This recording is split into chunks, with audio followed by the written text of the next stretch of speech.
নমস্কার বন্ধুরা, আজ আমি খুবই কম সময়ে খুবই সুস্বাদু একটা চাটনির রেসিপি নিয়ে আসছি। এটা বানাতেও যেমন সহজ, খেতেও কিন্তু দুর্দান্ত লাগে।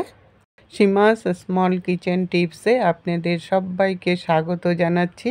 মাত্র একটা উপকরণ দিয়েই যে এত সুন্দর একটা চাটনির রেসিপি হয়, আপনারা না বানালে না খেলে বিশ্বাসই করতে পারবেন না।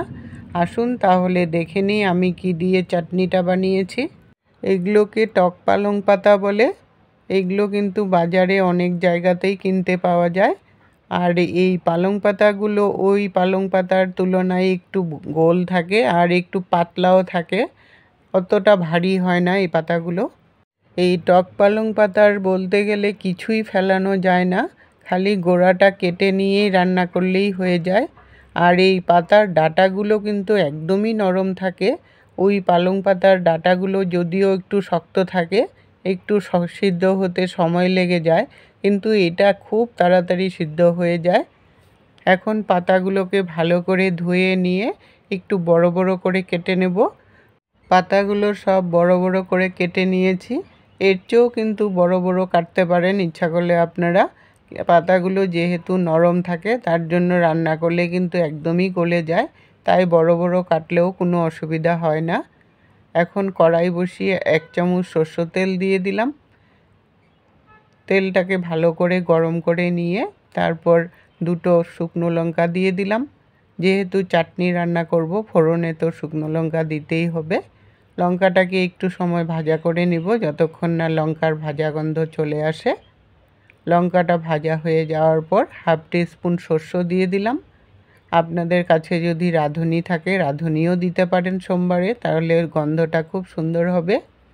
সরষেটাকে একটু ভাজা করে নিয়ে তারপর পাতাগুলোকে দিয়ে দিলাম।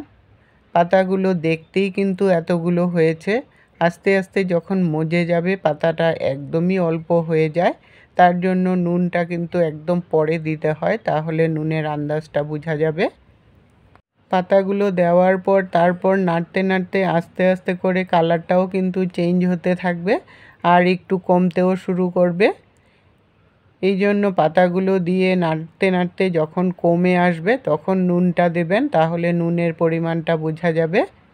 এই পাতা দিয়ে খালি চাটনিই খাওয়া যায় না, এটা মাছে দিয়েও মাছের টক বানাতে পারেন।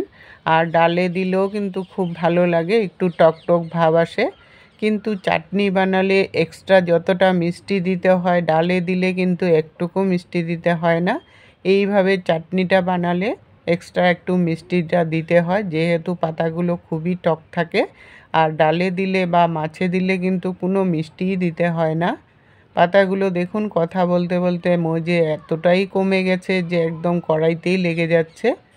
এখন এটার মধ্যে স্বাদ অনুসারে নুন দিয়ে দিলাম। নুনটা দিয়ে ভালো করে মিশিয়ে নিয়ে তারপর পাতার থেকে কিন্তু অনেকটাই জল বেরিয়ে যাবে।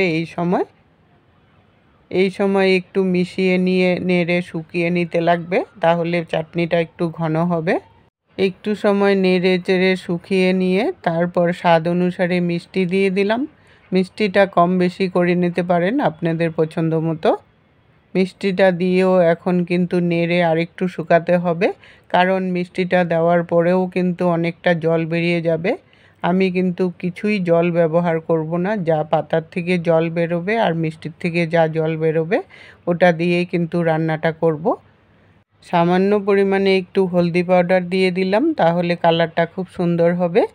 হলদি পাউডারটা দিয়ে মিশিয়ে নিয়ে এখন 2 থেকে 3 মিনিটের মতো এটাকে ফুটতে দেব, তাহলে একটু ঘন হয়ে আসবে।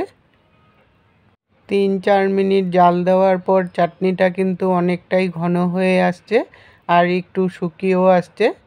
এই সময় যদি ইচ্ছা করেন আপনারা যদি পাতলা খেতে চান তাহলে একটু জল দিয়ে দিতে পারেন, কিন্তু এই চাটনিটা একটু ঘন ঘন খেতেই ভালো লাগে।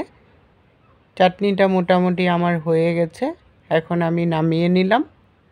মাত্র 5 থেকে 7 মিনিট লাগলো এই চাটনিটা বানাতে। দেখলেন তো বন্ধুরা কত কম সময়ে কত সুস্বাদু একটা চাটনি বানানো যায়। রেসিপিটা যদি আপনাদের ভালো লাগে লাইক দিয়ে সবার সাথে শেয়ার করে দিবেন। টক পালং পাতা অনেক দিন ফ্রেশ রাখতে হলে ধুয়ে এয়ারটাইট কন্টেনারে করে রেখে দিবেন ফ্রিজে, তাহলে অনেক দিন ফ্রেশ থাকবে। এতক্ষণ সঙ্গে থেকে বহুমূল্য সময় দিয়ে আমার ভিডিওটা দেখার জন্য অসংখ্য ধন্যবাদ বন্ধুরা।